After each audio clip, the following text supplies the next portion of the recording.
Ok, ahora sí. Hola, buenos días. Nosotros somos el grupo número 7 de Eki Medina y María Loreta Figueroa George. Hoy vamos a presentar nuestra exposición sobre el tema de sepsis, shock séptico y septicemia.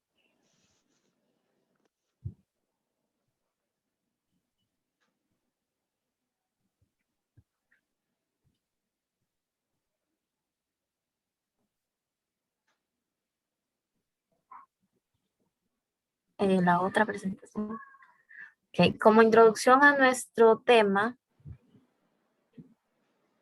nosotros vamos a presentar una revisión sistematizada de la sepsis, la septicemia y el shock séptico, en donde vamos a mencionar los conceptos generales que nos permiten a nosotros ampliar el conocimiento sobre cómo diagnosticar y tratar estas patologías para así evitar un sinnúmero de complicaciones que son causadas por estas.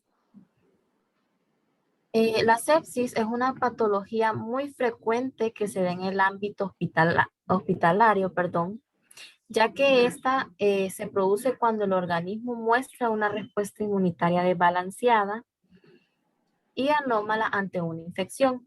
Sin embargo, cabe decir que cualquier persona puede contraer una infección, la cual en su mayoría esta puede causar una sepsis o una septicemia.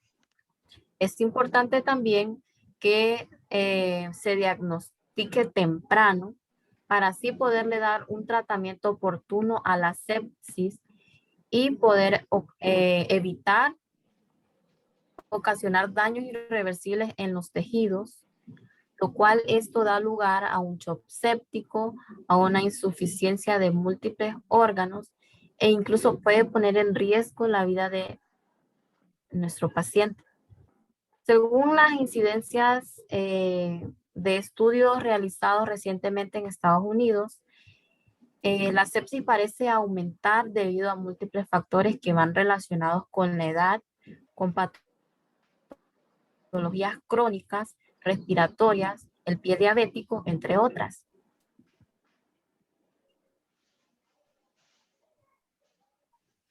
Como objetivo general, tenemos conocer los aspectos generales de la sepsis, septicemia y el choque séptico, como ser los síntomas, los riesgos, el tratamiento que se emplea y los procesos fisiológicos en los que intervienen para prevenir cualquier complicación que pueda surgir en el ámbito hospitalario. Como objetivo específico presentamos que vamos a enumerar los signos y los síntomas por los cuales se diagnostican de manera eficiente a un paciente séptico, afianzar los conceptos básicos sobre la sepsis, la septicemia y el choque séptico. Y como tercer y último objetivo específico, enlistar algunos de los tratamientos a seguir para una pronta recuperación.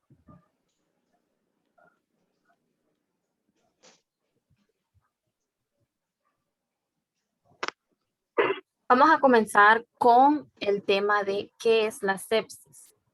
Como bien ya lo dijimos en la introducción, la sepsis es una complicación que se da en el área hospitalaria. Esta tiene lugar cuando el organismo produce una respuesta inmunitaria desbalanceada y anómala frente a una infección. Con frecuencia esta pasa inadvertida o es diagnosticada incorrectamente en las primeras manifestaciones cuando aún se podría tratar de una forma eficaz. Cuando la sepsis se deriva de un choque séptico, la presión arterial desciende drásticamente y puede llegar a la muerte. La sepsis también es una urgencia médica que si no se diagnostica y trata de forma temprana, ocasiona daños irreversibles a los tejidos, insuficiencias orgánicas, es decir, daña a cierta cantidad de órganos que de igual manera pone en riesgo la vida del paciente.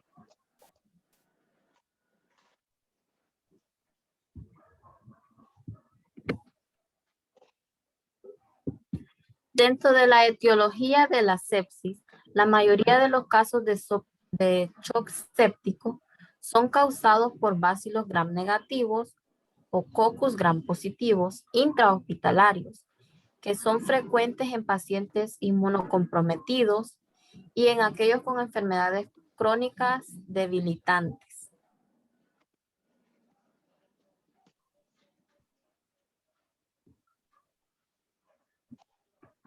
Y dentro de la fisiopatología de la sepsis, esto comienza como una infección,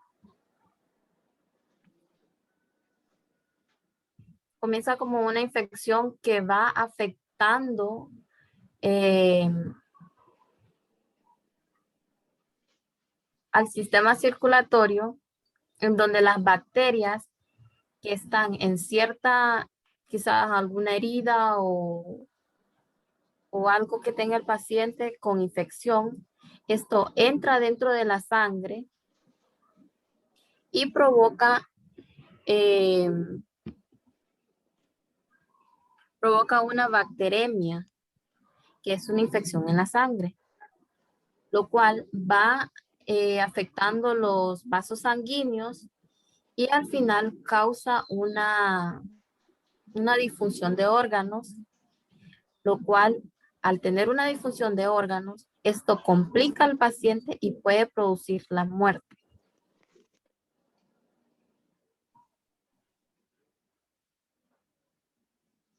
Los factores de riesgo, dentro de los factores de riesgo entran las personas que son muy jóvenes, como decir los neonatos, y las personas mayores. El sistema inmunitario que está comprometido, aquellos pacientes que padecen de VIH o alguna enfermedad que compromete su sistema inmunitario. Cuando ya está enfermo el paciente, lo más frecuente se da en la unidad de cuidados intensivos de un hospital. Las heridas y lesiones como quemaduras, algún raspón o algo por el estilo. Cuando el paciente se coloca dispositivos interiores, por ejemplo, los catéteres, cuando al paciente se le colocan dispositivos interiores, por ejemplo, los catéteres intravenosos, sondas respiratorias o cualquier cuerpo extraño.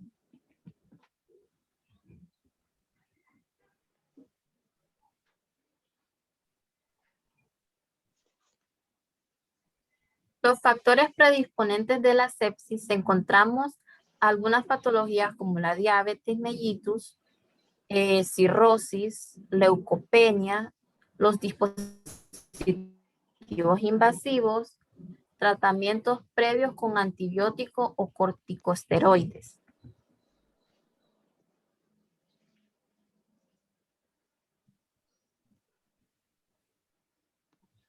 Bueno, como ya anteriormente dijimos que lo que causa la sepsis son las infecciones. Y dentro de las infecciones más habituales que desencadena una sepsis está la neumonía,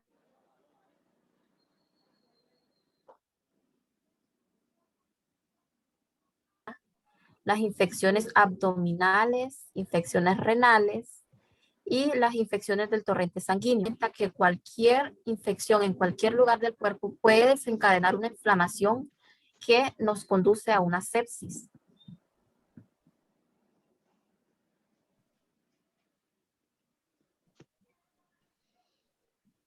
¿Cómo prevenir la sepsis? Ok, para evitar las infecciones que pueden provocar esta patología, debemos cumplir con un esquema de vacunación para evitar que estas enfermedades provoquen cuadros graves, las cuales pueden desembocar en sepsis. Diagnosticarlas a tiempo, dar un tratamiento adecuado para evitar una mayor complicación, practicar una buena higiene como lavarse las manos, mantener las heridas limpias y cubiertas hasta que éstas se sanen.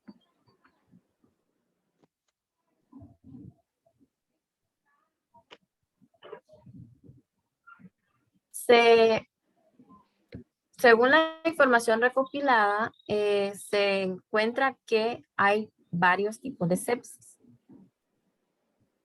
Por ejemplo, está la sepsis neonatal, que es una infección que por lo general es bacteriana y ocurre en los bebés de menos de 28 días después de su nacimiento. Desde su nacimiento, perdón. Está la sepsis grave,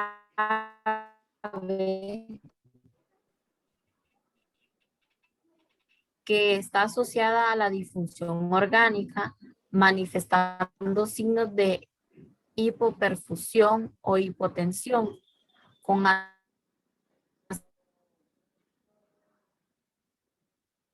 acidosis lácticas, oliguria o trastorno del nivel de conciencia.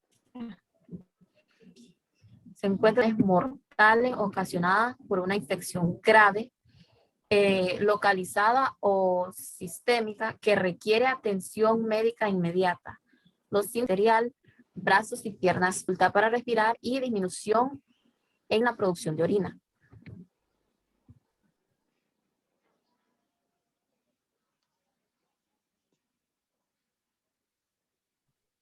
Los síntomas que podemos experimentar o que podemos ver en la sepsis es una temperatura corporal mayor de 101 grados Fahrenheit, es decir, 38.3 grados centígrados, o menor de 96 grados Fahrenheit, es decir, 36 grados Celsius. La frecuencia cardíaca de más de 90 latidos por minuto. También la frecuencia respiratoria de más de 20 respiraciones por minuto.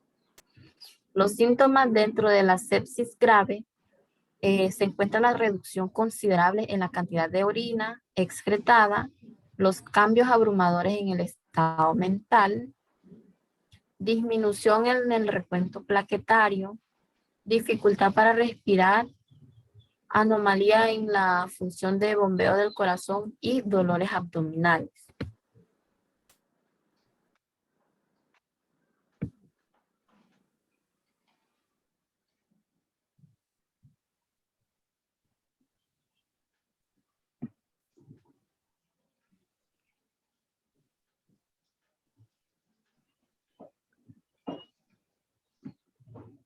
Con la otra.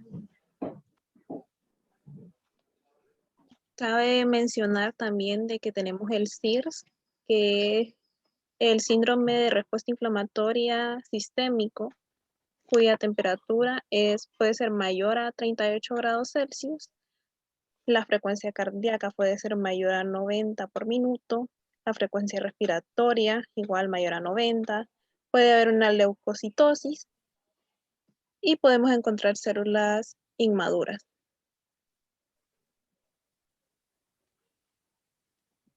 Para diagnosticar la sepsis, nosotros vamos a realizar una historia clínica, un examen físico y las pruebas de laboratorio correspondientes. Si no se sabe claramente cuál es el sitio de la infección, es posible que el médico solicite uno o más de los siguientes diagnósticos por imágenes, es decir, una radiografía, una tomografía computarizada, una ecografía o imágenes por resonancia magnética.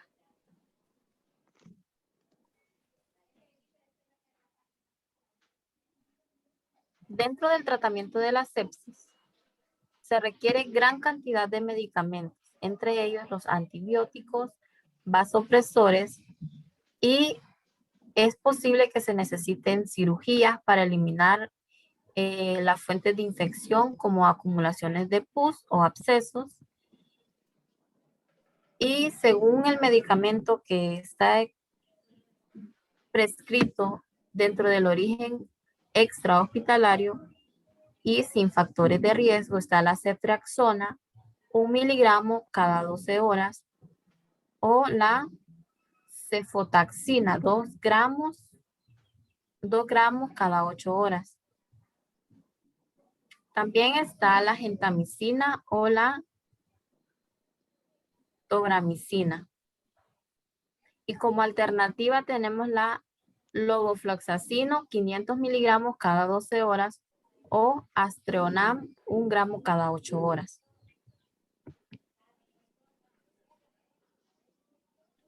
El shock séptico ocurre con más frecuencia en las personas de edad muy avanzada y en las personas que son muy jóvenes, es decir, en los neonatos.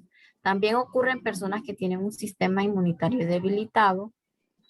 El shock séptico puede ser causado por cualquier tipo de bacteria u hongos,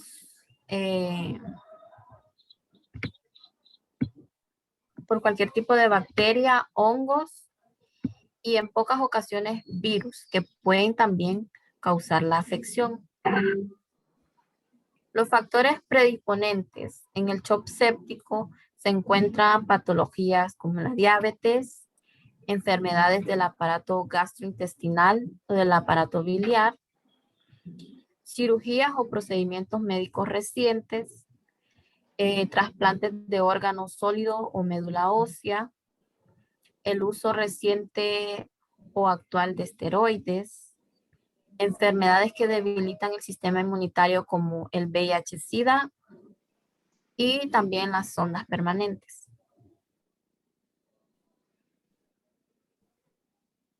Dentro de los síntomas encontramos brazos y piernas fríos y pálidos, una temperatura alta o muy baja que provoca escalofríos, sensaciones de mareo, presión arterial baja, en especial al estar parado, dificultad para respirar, erupciones cutáneas o cambios de color en la piel, inquietud, agitación o confusión y frecuencia cardíaca rápida, es decir, una taquicardia.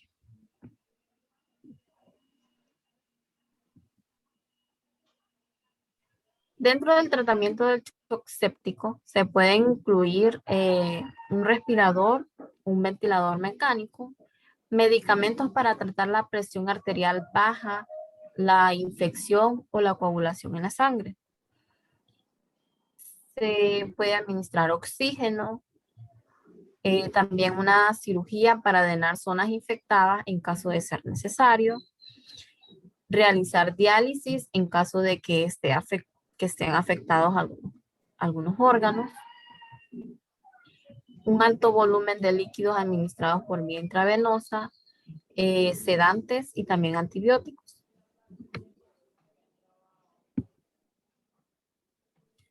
Dentro de los medicamentos con origen nosocomial o con factores de riesgo o shock séptico está la meroponem, 1 gramo cada 8 horas.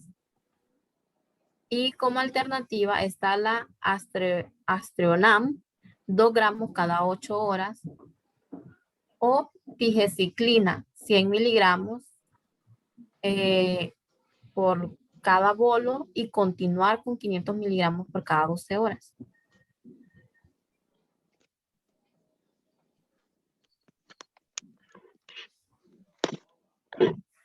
Ahora va a continuar mi compañera Ilenia con la sepsis neonatal. Bueno, no podíamos dejar pasar a hablar de la sepsis e incluir este tema, ¿verdad? La sepsis neonatal la entendemos por aquella situación clínica que es derivada de una invasión de bacterias. O sea, hay una bacteria que está en el torrente sanguíneo del recién nacido, que es recién nacido hasta los 28 días. Ahí se caracteriza lo que es la sepsis neonatal. O también se puede incluir los recién nacidos con muy bajo peso al nacer dentro de esta categoría, a pesar de que sea después de los 28 días. Factores predisponentes para desarrollar la sepsis neonatal está por la inmadurez del sistema inmune, que es básicamente que no están los mecanismos inmunes de forma completa o relativamente maduros, factores de periparto, como traumatismos en la piel, vasos, presencia de otros neonatos colonizados dentro del área donde tenemos hospitalizado este neonato, una hospitalización prolongada, escasez de personal sanitario para atender a cada neonato, por lo que de repente puede producir una infección al no estar muy al pendiente del recién nacido, una infección por el contacto con microorganismos en la zona em, de la vagina de la mujer, ¿verdad? En la zona del aparato reproductor. Ahí podemos encontrar ciertos microorganismos que pueden producirle una infección a ese recién nacido. Procedimientos invasivos como son intubaciones, alimentación por sondas, cuando se hacen exámenes por líquido cefalorraquídeo, colocación de catéteres intravasculares, cuando el neonato tiene una piel fina, que se le erosiona fácilmente, ese puede ser otro factor predisponente. ¿Qué puede causar la sepsis neonatal? Esta se divide en dos partes, lo que es la sepsis temprana, que puede ser causada por Escherichia coli, enterococos, estreptococos del grupo R. En la sepsis tardía tenemos lo que es la Klebsiella, las pseudomonas, estafilococos, aureus, hongos, entre otros. ¿Cuáles son los signos y síntomas? Para esto tendremos que estar bien atentos a lo que es el recién nacido, porque no es como que hay un parámetro bien establecido. Dependiendo el recién nacido va a presentar uno u otro signo o síntoma, ¿verdad? Puede ser rechazo de las tomas, que vomite, que tenga diarrea, que tenga una respiración irregular, que presente cianosis, fases de apnea, convulsiones, palidez, ictericia o hipotensión. ¿Cómo podemos diagnosticar nosotros una sepsis neonatal? Se utiliza el hemocultivo, el examen de proteína C reactiva y también el conteo de glóbulos blancos. Si a un caso tenemos esos síntomas y no le realizamos ninguna de estas pruebas o queremos estar más seguros, podemos hacer un examen en el que le hacemos una punción lumbar para extraer líquido cefalorraquídeo. El tratamiento de la sepsis neonatal varía. Eso depende del agente etiológico que lo cause, ¿verdad? Como por decir, si es una meningitis, si es una enterocolitis,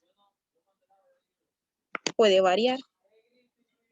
La dosis que nosotros tenemos usualmente de antibióticos puede ser la ampicilina de 200 miligramos por kilogramo por día cada 12 horas, la amicacina, o sea, 15 miligramos por kilogramo por las 24 horas del día, ¿verdad?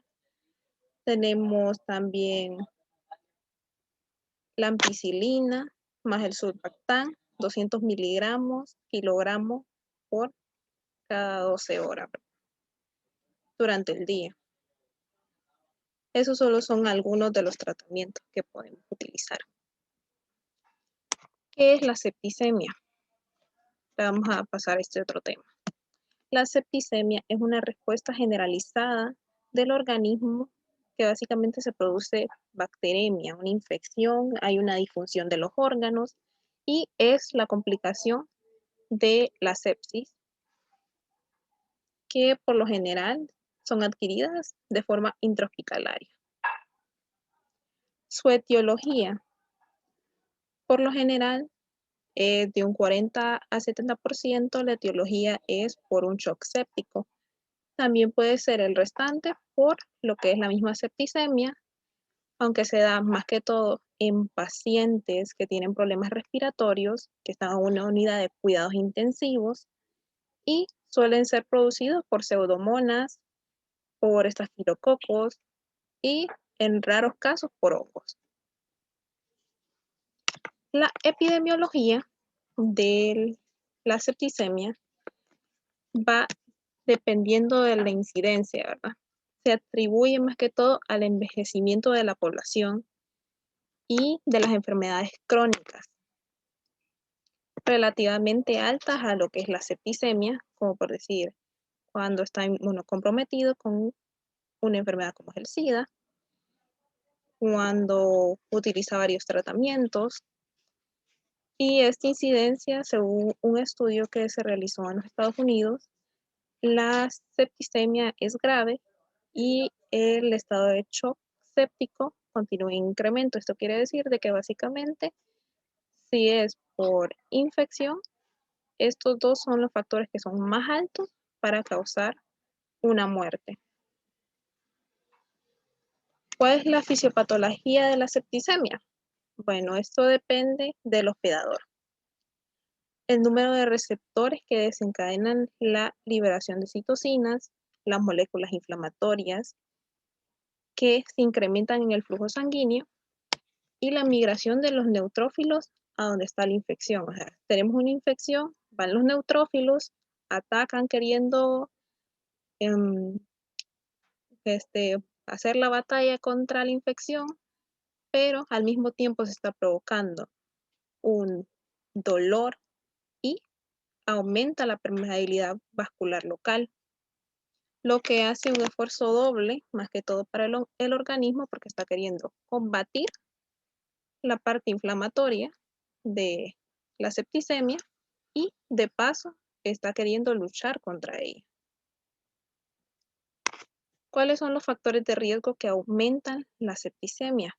Está el sistema inmune debilitado, como se los mencioné antes, en el SIDA, VIH, ciertas enfermedades crónicas y por decir llevar prótesis articulares, cardíacas, que ya es algo directamente en el corazón, entonces obviamente va a tener una persona así mayor riesgo de contraer lo que es la septicemia. ¿Cuáles son los signos y síntomas? Usualmente se presenta escalofríos, fiebre, dolor, piel sudorosa, confusión, desorientación, dificultad para respirar, alta frecuencia cardíaca. ¿Cómo lo diagnosticamos? Primero, se debe evaluar lo que es la bacteremia, si hay inicios de alguna infección, y se realiza por lo general cultivos de sangre, otras pruebas de orina, dependiendo de lo que pues diga el médico. También se pueden realizar, dependiendo de dónde esté la infección, radiografías de tórax, otras pruebas de imagen, como se los había dicho mi compañera en la sepsis. ¿Cuál es el tratamiento? El tratamiento para esto, más que todo, se basa en líquidos intravenosos para estabilizar a la persona, antibióticos, oxígeno, la eliminación de esa infección que puede desencadenar una complicación más grave y en algunas ocasiones se utilizan fármacos para aumentar la presión arterial porque puede haber hipotensión. También les quería mencionar así rápidamente lo que es una conclusión general para nuestro tema, que sería básicamente que todas estas enfermedades, sepsis, shock séptico y septicemia, son producidas por una infección. Eso es lo que hay que recordar. Y su tratamiento básicamente se basa en lo mismo, en antibióticos, estabilizar a la persona con líquidos intravenosos. Pero siempre hay que estar muy atentos, no nos podemos confiar en eso, sino que siempre hay que estar muy atentos de la persona, los factores de riesgo que tiene, si es un neonato, si es una persona mayor, para que no se nos vuelva una complicación. No sé si quieres agregar algo más.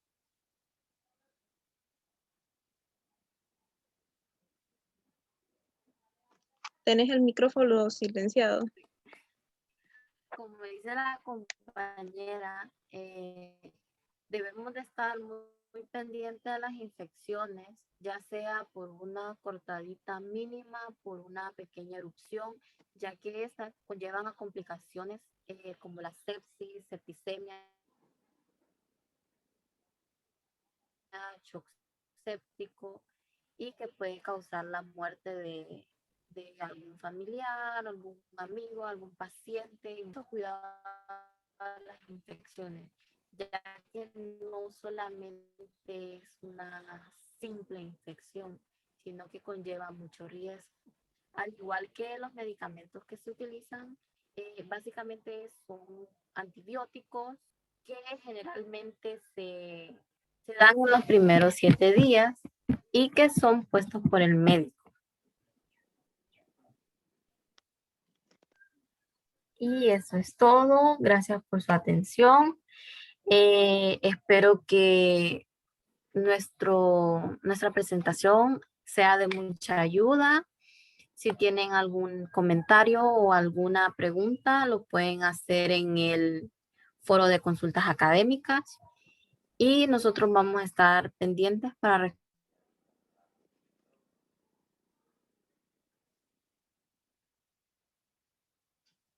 responderlas. Muchas gracias.